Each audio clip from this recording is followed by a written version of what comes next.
Mga master, hindi na po nagpahuli sa PBB 2022 ang DepEd Region 4A dahil kahapon po lumabas na ang SARO para po sa kanilang performance-based bonus. Isahan na po ito para po sa buong rehiyon.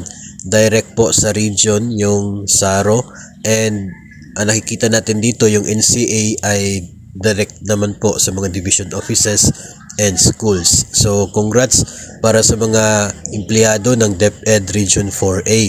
Maging ang Philippine Army din, congrats din po sa inyo dahil lumabas na rin po ang SARO sa inyo pong PBB 2022. Hindi na po mapapasa na all ang Team Army dahil po sa magandang balita na ito na aasahan po natin na makakarating na sa inyo po by next month. So we are looking forward na mapabilis at mapaaga ang release nito ng Army para everybody happy. So congrats po sa lahat.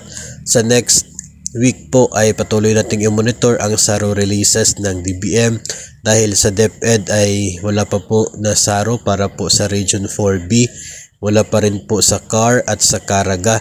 Tapos yung Region 6 naman sa DepEd ay kaunti pa lamang yung nabigyan ng allocation para sa PBB. So patuloy pa rin po nating i-monitor yon na hopefully makatanggap din po ng magandang balita ng iba pang empleyado ng Department of Education.